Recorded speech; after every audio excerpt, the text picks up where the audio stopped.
Hello and welcome to Vault of Horror with your host Dan and Grant. Good evening, mate. Hello.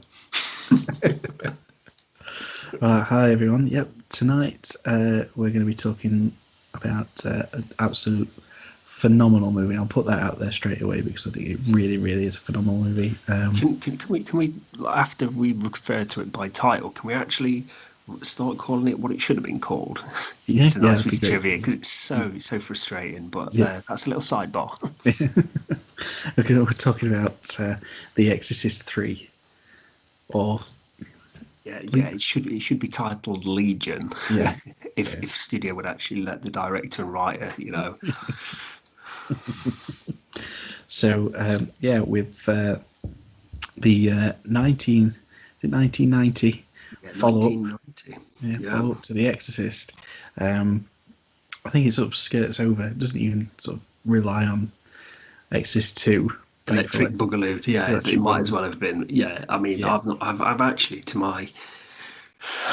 my embarrassment, although probably not, I've not seen Exorcist 2. I've watched a lot of clips, a lot of stuff fractured, but it's always been even look shite. Yeah. So before we get into the crux of it, obviously if you like what we're doing, please like and share. Feel free to embed the video on your little websites and that, and subscribe. And you can also in the comments request films for us to review in the future. And just not Exorcist 2, please. So it might be one of the fuck you films over at Geek and Biscuits. Yeah. Right, mate. So, first experience. What's your earliest memories of Exorcist III?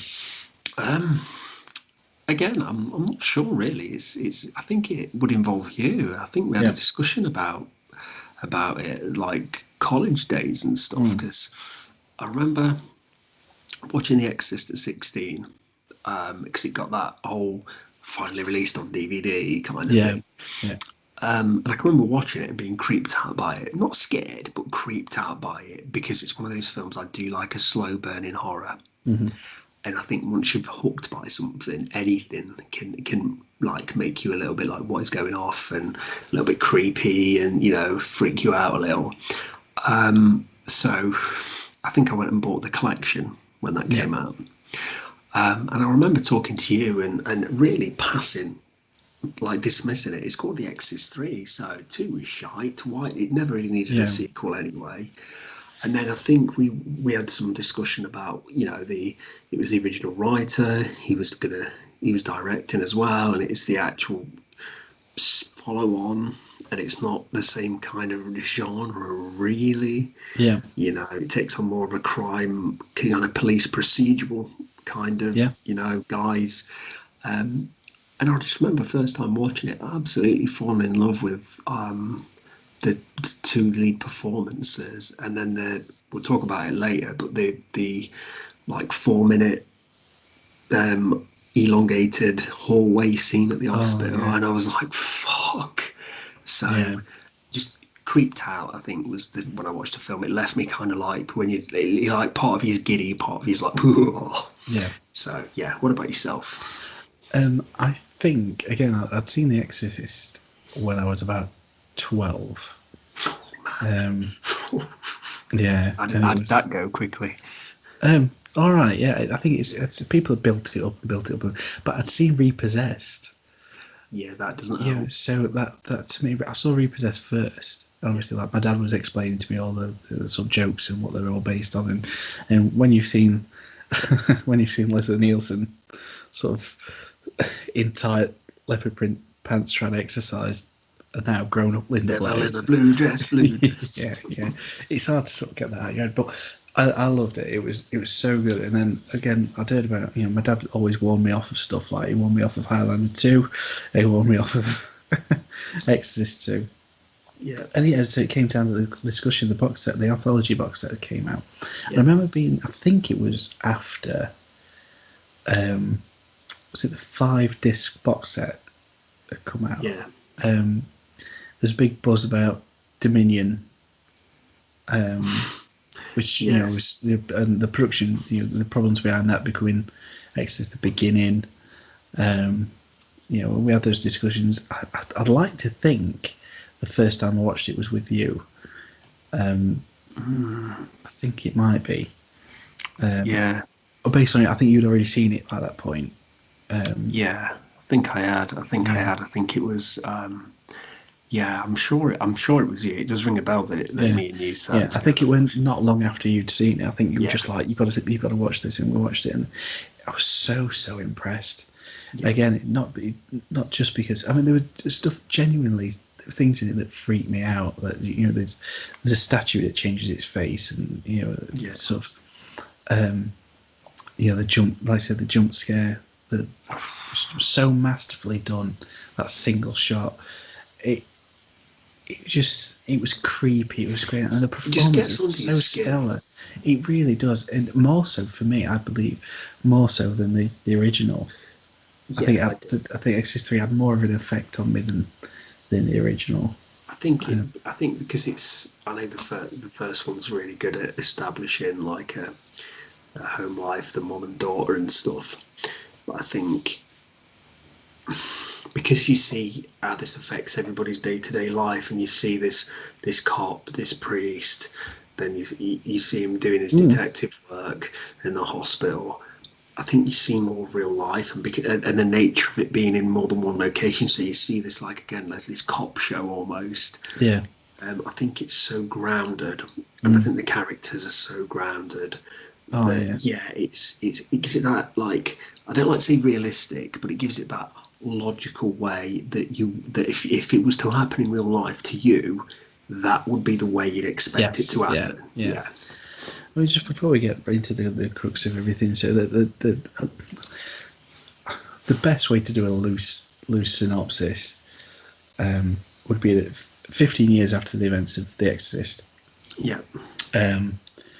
See, Damien Karras, who was helping on the Exorcist with Max von Sydow's character, Father Merrin. Yeah.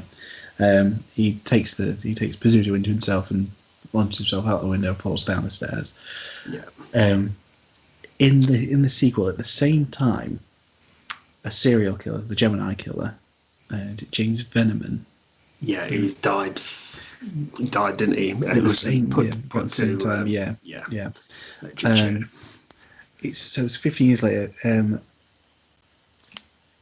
George C. Scott and Ed Flanders, the grieving still every year on the anniversary of Damien's death. They go and see It's a Wonderful Life. You know, they make out that they're cheering the other one up, but this this symbiotic sort of grief relationship.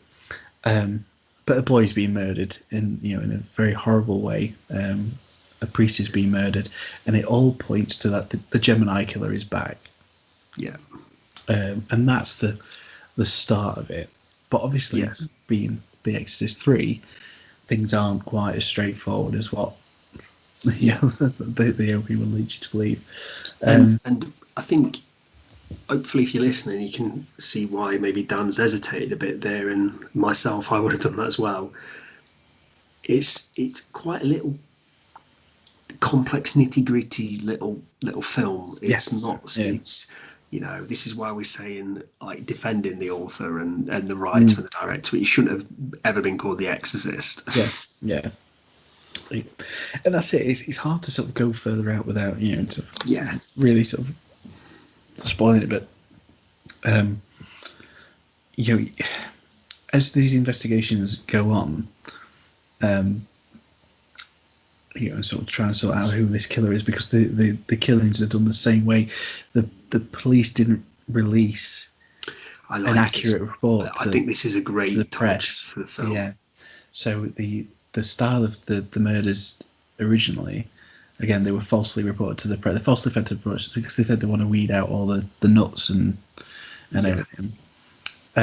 Obviously, this is copycatting how it's actually done. And during sort of the investigations and his Ed Flanders' character, we'll talk about them a little bit. He's in hospital. All these things, sort of, all these events, little kick off, and they seem to be aimed at, around George C. Scott's character and everything. There is someone in the psychiatric unit who's been there for a while, who's comatose, and to begin with when they brought him in, and slowly over the years sort of become more alert and awake and everything. Recently getting violent. Yeah, but they don't know who he is. He's a complete John It's Doe. called Patient X, isn't he? From Patient the X, script. yeah. Which, again, we'll get into it, but it ties in heavily to the events that are going on. And it's just from setup to execution. It's like you say, it's a tightly knit, twisty, brilliant film, and with believable characters. And I want to get into the characters, the cast. So we're led up by Bill Kinderman, George C. Scott. Oh yeah, wonderful. Yeah, and I've never seen a man that's almost ready to burst. Yes. He's seen too much. He's prone to angry outbursts. The nurse comes in and asks him if how are. Then he's like, "I'm fine." Yeah. he's ready to pop. And his best friends, Father Dyer, played by Ed Flanders, and they're really just on those. I could watch those two. Yeah. Wax lyrical. The dialogue for 3 hours. It's so clean and brilliant. Natural. And one of my all-time favourites, and I was talk about this later normally, my all-time favourite scenes, it's the carp story in the bathtub, because it humanises them straight away. The first time they meet each other, to the audience, they're going to watch It's a Wonderful Life, and Father Dyer's outside having a cigarette, seemingly nervous, and Bill turns up late. And he sort of chastises him because he wants to watch the previews, because they're the best part. But while they're sort of rushing about, it's like, oh no, I need to go and get my candy. And have you seen the outtake of the bathtub carp? No. He delivers it. The outtake he delivers it perfectly. Yeah. And then they both just stop for a second, and Ed and George just burst out laughing at each other, knowing how great it is. I'll send you the link to that. Thank you, mate. Yeah. Oh, it's so good. But again, you just from that instant, that there's 2 minutes of dialogue, this story about this outlandish story about a carp that, because they're full of impurities, so his mother-in-law's bought it fresh and it's living in his bathtub, so he's not been able to shower. It's like he said, I can't go home, because if I go home, I'll kill it. It's absolutely brilliant. Well, you kind of simplify. Well, you sympathise with him because of that. You laugh, like you said, it humanises him. But you sympathise. You can think to yourself, if that's his own life, he's putting up with his mother-in-law. He's not had a bath for 3 days, and he's got a fucking fish going around there. Then no matter what his work life's like, and so you get to know that instantly, their relationship.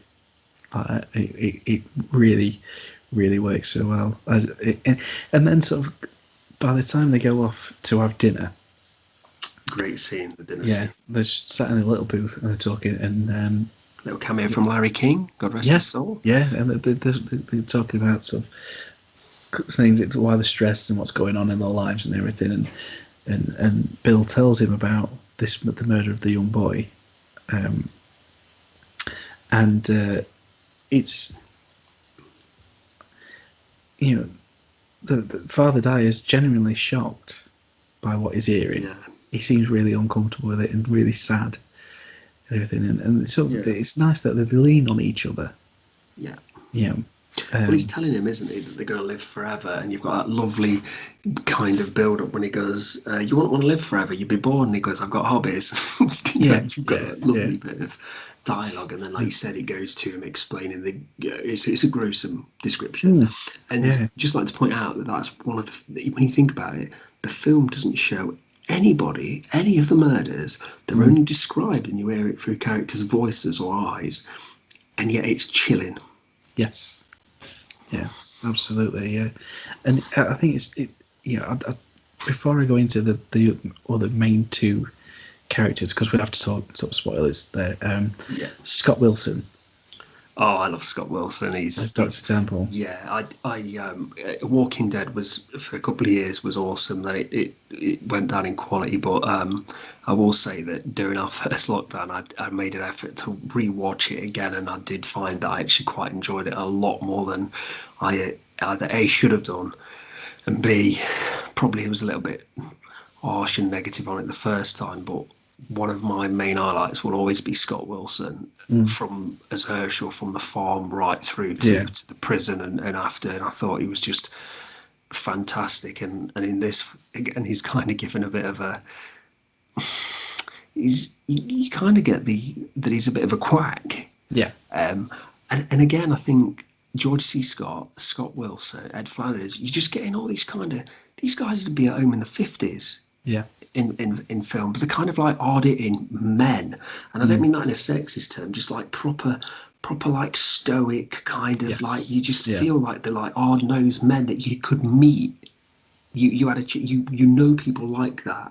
They're very relatable. They're an everyman kind of thing, and I think it's what a cast. It's just and I think sort of plot-wise, you know, again, you can't talk about these two without sort of spoiling it, but Patient X is essentially played by two characters, and the thing that startles George C. Scott's character Bill is that, to begin with, everything's shot in shadow, and he has a passing, you know, to him he has a resemblance to Damien Karras, the priest who dies at the end of Exorcist.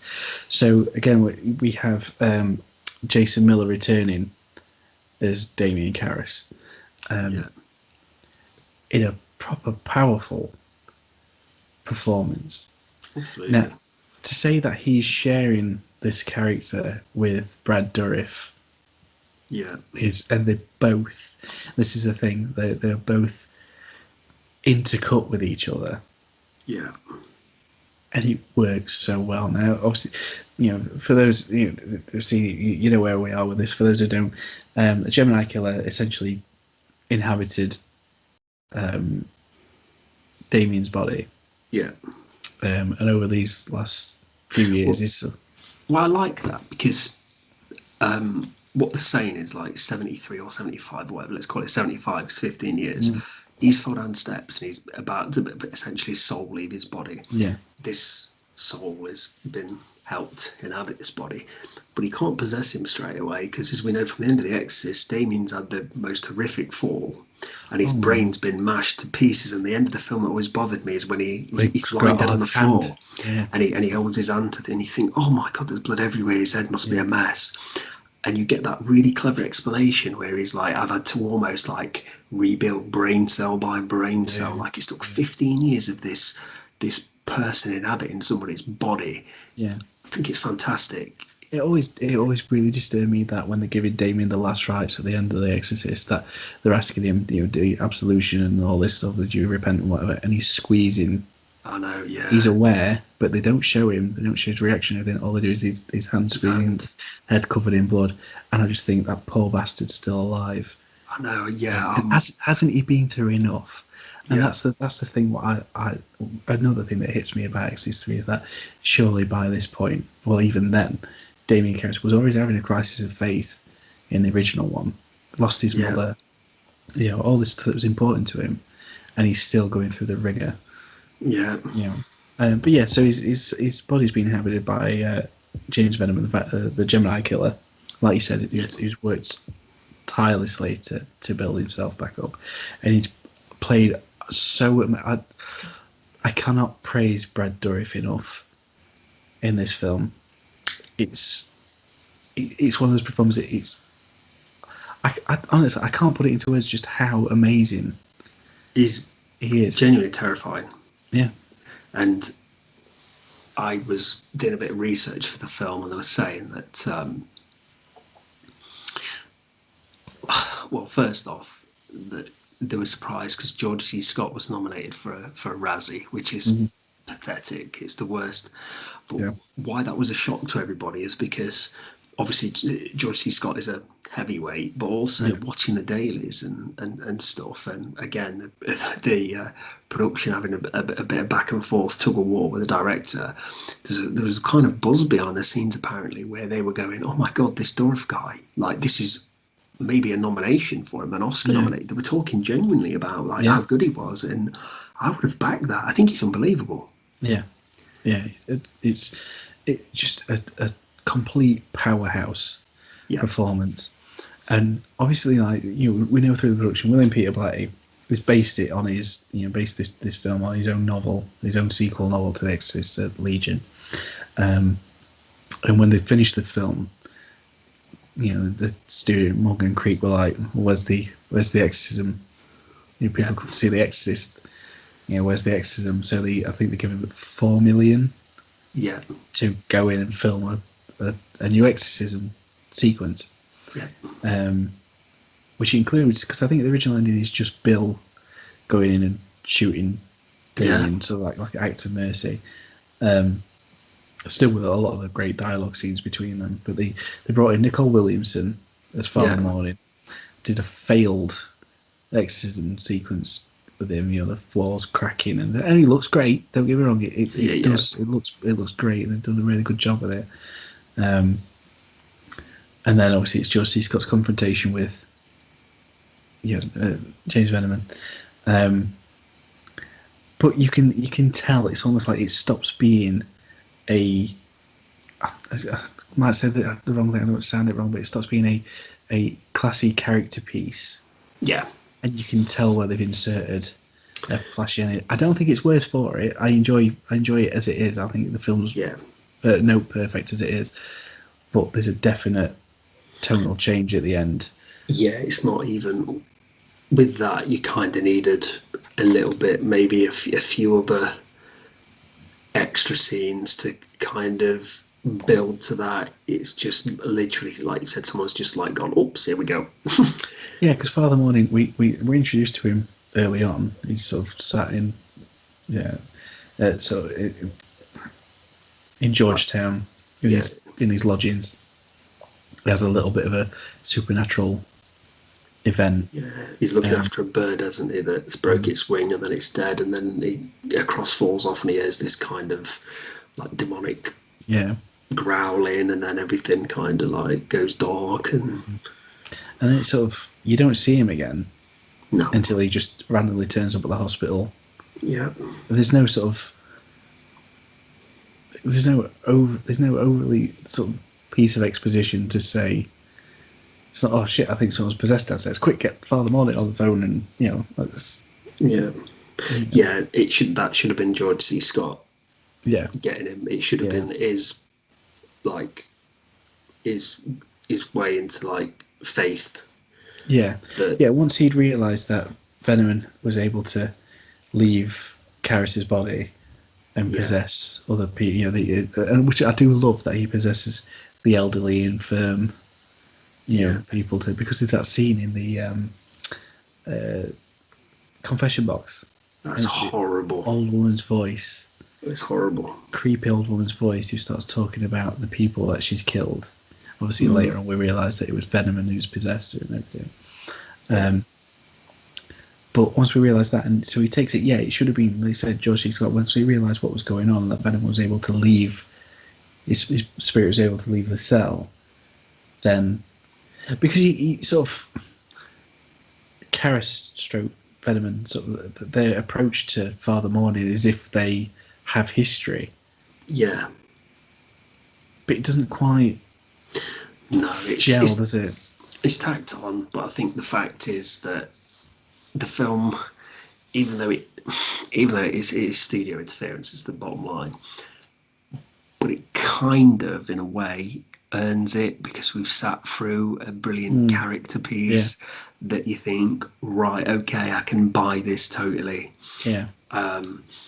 But I do love the bit where, because obviously he's possessed the old lady who's sat at his house. They've just saved his daughter from being decapitated, and she's strangling George C. Scott, and suddenly she goes down because they realise Father Morning's come in, and what a fucking cut to his eyes. Like, No, to Father Morning looking like a fucking badass, just the Yeah, door slamming behind him. I do love that. That does make yeah, me like, I'm like, yeah, come on, you fucker. yeah. I do I mean, love that. and does it Jason? I mean, Jason Miller to say that he's sort of almost like. See, I'm not sure what the original intention was. Whether Jason Miller was originally casting it or was he brought in later. No, Um, he was never intended to even be in it. It was. This is where I was going to say to you that I agree with you with the ending, but I also think the studio had a point when they were like, we need to get Miller. mm, And I don't agree with them because they wanted to completely get rid of Durif. They said he was fantastic, but they were saying just want Miller. And what yeah, obviously Black was like, well, let's do both. yeah, yeah. Because wasn't the director's cut, which they released I think just before William Peter Blatty died, which was supposed to be closer to the novel. Yes. Don't I might be wrong, but I think obviously they removed the exorcism sequence at the end. Yeah. But so I'm not entirely sure. But do they remove Miller altogether? I think Is so. it just Yeah. all of It's all Dorif? Durif. It's Yeah, all Durif. Yeah, yeah.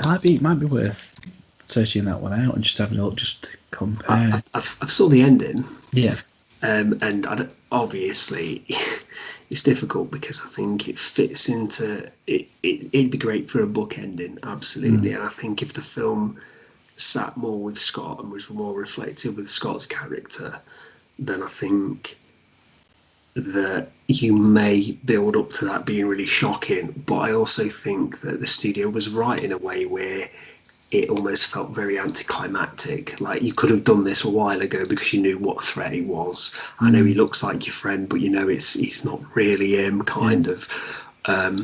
So again, it's maybe a place where if they'd let Black go from the beginning, he might have been able to, you know. yeah, It's really difficult because I think it sounds like the studio did have a lot of faith in him, but they just yeah. wanted a bit more. But I don't know. It's interesting. Yeah, it is definitely. So I mean, box office and It sort of didn't do well, did it? didn't do well, but it had sort of positive. It was mixed reviews. I think it's the best way to Yeah. to sort of say it was. I think it did make a bit of money. I think if I remember, I think it's 11 million budget and made 39 back. So I think for a film that isn't a massive blockbuster, I think it did fairly well to get bums on seats. Yeah. But it's not gangbusters. But again, critically, it was sort of mixed, and I think I can understand. People probably want after the disappointment of Exorcist 2 want to go in and see.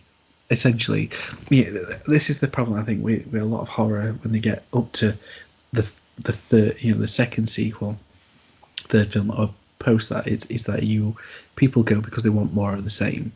You look at, I'm not pulling down the Friday the 13th franchise, but sort of after 2, up to 8, nothing really new happens other than they turn.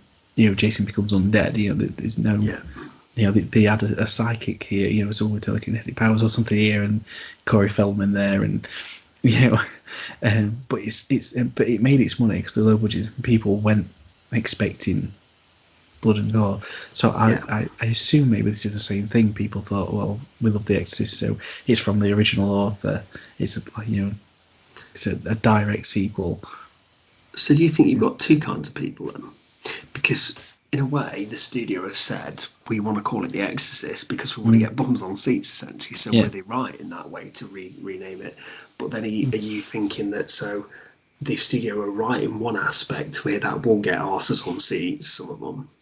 But then do you think there may be a portion of an audience that were like, finally, we're going to get to see an Exorcist sequel that should have been instead of that shit show, number two. Yeah.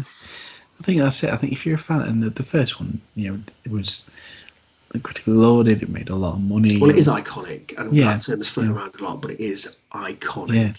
So if you're advertising it as the true sequel, and forget about the second one, this is what we're doing now, sort of thing. It's I don't know. I think maybe they probably again. I think like you said, they were right to stick an exorcism in the end to get bums on TV. That's what they had to. And I think a lot of the previews and stuff like that would have focused on that aspect of it, and people probably did go in thinking, "Well, hang on, I've been here for an hour and 20 minutes now, and other than a few little scares here and there, nothing's really, a little bit ahead of its time, I think." The film. Yeah. Much like again, we've spoke about this before. Much like Hideaway. Hideaway is another film that is incredibly ahead of its time, and sort of deals with sort of similar themes and it's. I'm glad it's still out there. I'm glad people are still watching it. And the people you talk to about it hold it in high regard. It's the people who've seen it and enjoy it love it. There's sort of not much to take away from it. There's not many sort of people who go, yeah, we're all right. No, it is a worthy. I think the thing is sometimes the original is difficult to top because I think it introduces the themes and stuff, but I truly do believe that it is above The Exorcist. Oh yeah, I think it's a better horror. I think it's a better thriller. Mm-hmm. I think it has certain. I think the film leaves you with a bit of dread because I think it taps into that part of like spirituality that's can be quite fearful of some people. But I also think it taps into like very human fears, like murderers and stuff like that. And I think it paints it all together and it ties it all back to this original film. And I think Derry's performance just leaves you a little bit like, I mean, there's a bit where he kind of, I think he leans over and then he just like kind of looks like Durf again. And he just shouts. Yeah, it's a bit of a jump scare, but it's not intended to be. It's just, and it's not one of those jump scares where you laugh afterwards. You just kind of go, like you feel like you're in, like he's directing that at you. Yeah, the audience, not at George C. Scott. That's it. It's same with the sequence George C. Scott when he's sort of pinned to the wall. Yeah, and he's spouting off about the father of slime and all this sort of stuff. He's sort of talking about what he believes in, and Gemini's toying with him, completely through that, and it's just again those are the best scenes. Let's talk about highlights, for it, and I think they you can say sort of Durf's performance. There's some great performance. George C. Scott's absolutely fantastic in it. The highlights for me, it's twofold because you do, like you said, you do get your scary elements. You get the classic, iconic jump scare. But the character moments are just as important. Oh, absolutely. It's where the writing stands out so much. I love the bit. Sorry, I love the before you get. I love the bit. I meant to say it earlier where Kinderman's explaining to the head of the hospital and to Scott Wilson about the Gemini, and he's talking about what you mentioned earlier about the difference between like the copycat killers thinking they were copying the MO of the Gemini and what the actual MO was. And I think it's Ken Lerner, the actor, and I think he's shouting like, "You can't be around this hospital, you can't be doing this," and he goes, "Shut your mouth," and then he starts to cry a little bit. And I think what a powerful performance that is. Like, he's struggling, isn't he? He's sort of, you can imagine he's on his way to retire, and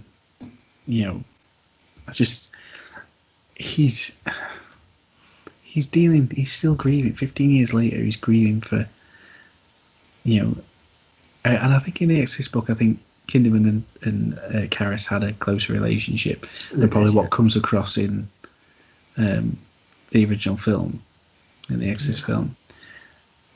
But it doesn't take it away. It doesn't make you believe in their relationship any less. No. I think between Father Dyer and Bill, I think you firmly believe that they really did love Damien Karras. Yeah. And that's the sad part about it, is that whatever happens, the aftermath of these events. Bill's lost Damien. His lost Father Dyer. Father Dyer gets all his blood drained out of him, and it's Yeah. In a really awful way. He's alone. Yeah. His family won't understand what's gone on. Who can he tell at the end of that? Yeah, exactly. What police report can you how do you wrap all that up about my friend who was essentially dead 50 years ago was now possessed by a serial killer? How do you go about quantifying any of that and being left? And he's not got his best friend he hasn't got Father Dyer to talk about it. He was talked to about it. I think there's a sort of sadness on that part. Oh, absolutely. But that's the enjoyable ride. That's the highlight for me, is that you're still left caring about Bill and these characters. You still, I don't know. Yeah. It's just, that's up there for me. I think it's just the writing, the characterizations of these people, and like you said, seeing him go off like that, seeing him getting irate and angry, and he's so passionate about it. It's just, oh mate, it is a great highlight. It's brilliant. I think it's really difficult because I think Dourif and Miller are brilliant, and there's scenes where George C. Scott's interrogating them. Yeah. Fantastic, and the escalation and stuff. And I love the part where it kind of, where they're rushing back to the to George C. Scott's house because he's starting to figure out that that his family's in danger. I absolutely love that bit. Yeah. But I'll have to talk about the jump scare for being a highlight. Oh yes, yeah. So I don't want to ruin it for anybody, because I think, much like a joke, the more you break it down, the less effective it is for you if you've not seen it. Yeah. But I would just like to point out that there is a jump scare. I'm not going to tell you exactly how it ends, but you essentially, we are looking at a nurse's station, and instead of being central to the frame, it's right at the very far end. We're at the forefront of the corridor, and she's almost right at the end of what we can see our sight of vision. Mm-hmm. And the scene goes on. We're interrupted once when she goes into a patient's, or I'm not sure if it's a patient or someone on duty that's fell asleep actually thinking about it. And that's a bit of a false jump scare. But we're actually watching, almost as an audience member, we're watching the front of the frame. Yeah. And it goes on for 4 minutes. We see a police officer sat right at the back. We see him then get called in and go out, and we see her go into rooms checking it. And it's almost like you are sat waiting for something to happen, and then it doesn't happen. So you kind of like, you've got this false sense of security, and you're like, well, I've had a bit of a jump scare, I feel safe again. And then it's just, we see something which I'm not going to say because I think you need to just watch it. Even if you just type into YouTube Exorcist III jump scare, you just need to see that. And there's some amazing memes, by the way, of that jump scare as well now. So watch it. But all we do is, this jump scare comes with a zoom. We kind of like zoom into what's happening, and it's just the way the camera moves, the way you've been lured into it. It's just the only thing I've seen that resembles anything remotely like it is the film Sinister. Yeah. And it'll be where they're watching the old snuff films. Yeah. And you're following a lawnmower go over the grass. Yeah. And it keeps going over the grass, and eventually there's like a body laid down, and they've got a plastic bag on his head, and it like the lawnmower like goes over his head as the film cuts. Yeah. And it leaves you with how it's cut, how the music is. It just leaves you with a sense of, oh god. That's the only thing I've seen come even remotely in the same ballpark as anything in a jump scare. I'll just say one of the other little highlights, just to sort of take it, is the I'm struggling to remember the actress's name, the nurse. You mean the one who calls herself a bitch? Yes. Yeah. She's fantastic. She's Tracy Thorn. I can't remember. I feel really bad about that, but but it's the bit where I think it's the first interview with between Kinnaman and Gemini, and he hits him, doesn't he? And he comes out to talk to I think, Dr. Temple, and she goes in, and all you hear from inside is, his goddamn nose is broken.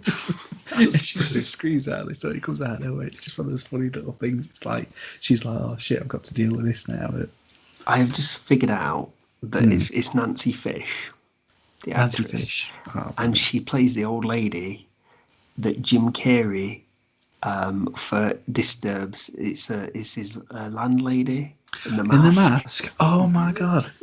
What a piece of trivia brilliant. that is. Oh, that's great. Yeah. Oh, she's brilliant. She's great in this. Peeman, bit something. Yeah. Oh, that's brilliant. I love that. Oh, it's great stuff. Right. Any issues for you? Is there anything that doesn't click? Is there anything that you sort of think could have done better? I mean, the thing is, I think we'd be amiss. We both know films don't have an unlimited budget. It doesn't have unlimited time. So there's always things you could probably improve on over the time. I would have loved to have seen, this is not a nitpick, but I'd love to have seen slightly more of Father Dyer. Yeah. Almost really wasn't ready for him to go yet.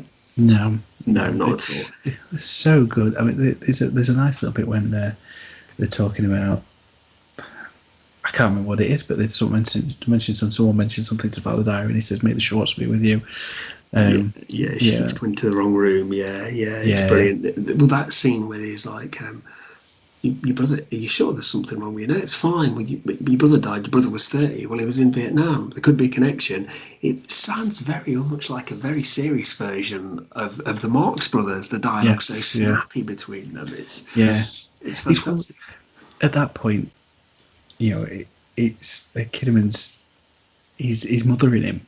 He is. Yeah. He's completely worrying about his only other friend. And it's lovely.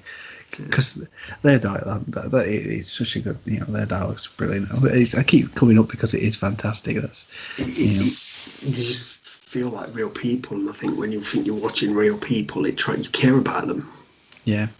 I think the thing is, I think you've covered the ground for me. I think there is a little bit of Father Mornings. It really is inserted into the film. Yeah. And I think as much as I'm not against it happening, and especially the fact that it fails, which is good, I think again it's like really brutal. He's pinned to the ceiling and his skin. Oh yeah, it peels off. Yeah, fucking horrendous. Yep. And I think that you go from a contrast of seeing nothing in the killings and stuff. You just hear about these people getting decapitated, having ingots put through their eyes, being injected with a drug that literally essentially keeps them awake and aware. Yeah. But other than that, like, we then suddenly see all this blood that's still on the ceiling. It almost feels like Blatty's gone, you want an exorcism scene? You're going to get the most over the top thing I can do, then you come. That's what it feels like. That's it. Having Damien sort of strapped to the cross as it raises out of the ground and stuff like that, and it's just so,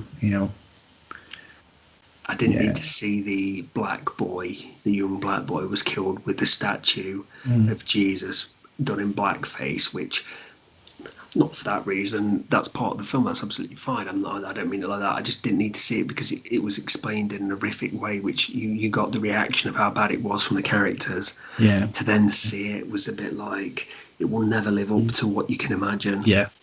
So... Yeah, I agree with you, mate. I think on all those points, I don't think I can take.